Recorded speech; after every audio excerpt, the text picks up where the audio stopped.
Seguimos con cultura, presentación del análisis y justificación de los fondos concursables en el sector cultura.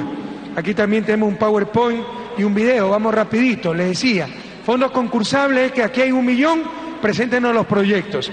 Yo soy, como por todo el clientelismo, el paternalismo que he visto en estas cosas, las corruptelas, soy muy escéptico de los fondos concursables. Pero en cultura sí es correcto, porque cultura, yo no es que puedo decir, hágame una escultura de esta forma, hágame una película de esta forma, sino tan solo apoyar, suscitar expresiones culturales. Y para eso es necesario financiamiento a los artistas. Y hay cosas que se han hecho y se ha avanzado mucho. Veamos, en el 2010 se presentaron 1.517 proyectos y finalmente se suscribieron 375 convenios de apoyo. Es decir, hubo un proceso de selección muy fuerte y se financiaron 375 proyectos culturales con los fondos concursables. Sigamos. La propuesta siempre se puede mejorar, permanentemente estamos evaluando.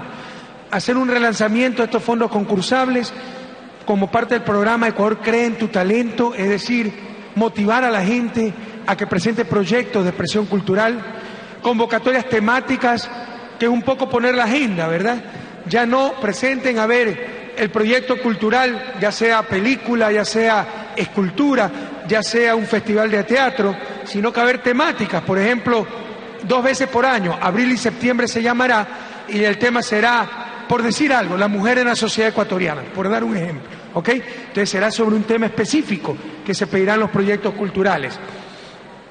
Se fomentará aún más las estrategias de difusión, ferias itinerantes, video de resultados transmitidos por medios públicos. Por ejemplo, no sé si se dio esto el día de ayer porque tuvimos la emergencia, pero donde hacemos los enlaces, el equipo tiene que venir el día anterior, colocar la pantalla, y la noche anterior se están pasando gratuitamente funciones de cine nacional. Es una manera de difundir todo el trabajo cultural que se está realizando en el país. Y mejoramiento de las estrategias, mayor difusión en provincias, mayor seguimiento y evaluación. Ya hay muchos frutos de esto. La producción cinematográfica nacional, antes era 1 largometraje por año, ahora estamos en 4 largometrajes por año y la calidad ha subido muchísimo. Están ganando muchos premios internacionales.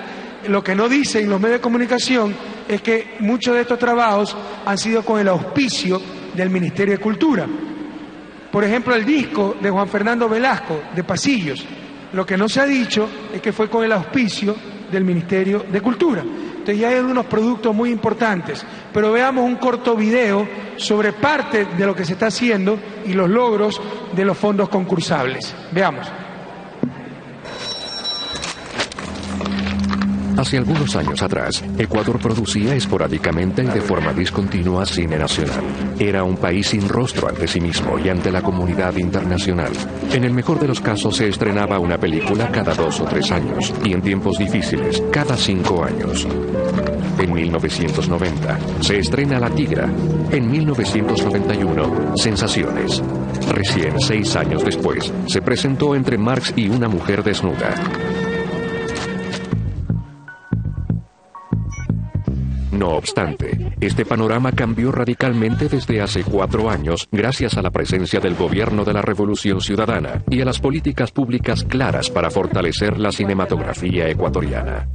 Por intermedio del Ministerio de Cultura y el Consejo Nacional de Cinematografía, el Estado ha invertido $2.603.000 en 137 proyectos audiovisuales a través de la aplicación de concursos públicos competitivos que han llamado la atención de la comunidad iberoamericana por su calidad. Adicionalmente, 17 proyectos ecuatorianos han accedido a $1.127.000 del programa Ibermedia, principal herramienta de integración audiovisual de la región. Desde entonces, la industria cinematográfica nacional ha adquirido un dinamismo y una presencia muy fuerte, y las películas ecuatorianas han podido ser miradas en el mundo entero, pero lo más importante, han podido ser disfrutadas por el público nacional a través de funciones itinerantes que han beneficiado a más de 40.000 personas a lo largo de todo el país. Durante administraciones y gobiernos anteriores, la inversión pública en este sector era inexistente. Hoy, los montos invertidos durante el gobierno de la Revolución Ciudadana alcanzan la histórica cifra de $5.123.913. Esto ha hecho que el sector cinematográfico y audiovisual sea el más potente ámbito de las industrias culturales ecuatorianas. Por su parte, y a través del Decreto de Emergencia del Patrimonio Cultural y bajo la guía del Ministerio Coordinador de Patrimonio Natural y Cultural, se pudo además iniciar un histórico proceso de recuperación del patrimonio fílmico ecuatoriano, que ha permitido identificar más de 8.000 fichas de bienes patrimoniables. Para fortalecer este crecimiento, en marzo de 2010, el Gobierno Nacional suscribió un acuerdo bilateral de coproducción cinematográfica con Venezuela, acuerdo que permitirá concretar grandes proyectos de corte histórico que demanda la memoria y la historia nacional. Las coproducciones y los fondos públicos del Gobierno Nacional han sido los ingredientes que han permitido el surgimiento e impulso del cine ecuatoriano y su verdadera revolución productiva, generando empleo y presencia simbólica dentro y fuera del país, garantizando además el pleno ejercicio de la libertad de expresión y la manifestación de la enorme y rica diversidad cultural que caracteriza al Ecuador. Bueno, estos son uno de los logros de los fondos concursables, sobre todo en el sector cinematográfico. Y seguiremos apoyando a estos sectores que tanto orgullo, tanto prestigio le han dado al país. Y que también es parte de la libertad de expresión, ¿verdad?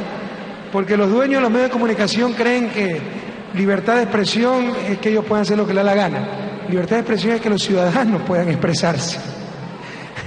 De hecho, la libertad de prensa, nunca olvidarse de esto, ¿no? La libertad de prensa es la voluntad de que se inventó la imprenta. La libertad de prensa es la voluntad del dueño de la imprenta. Y como las imprentas eran caras, no eran los pobres por los que tenían imprenta, eran los ricos.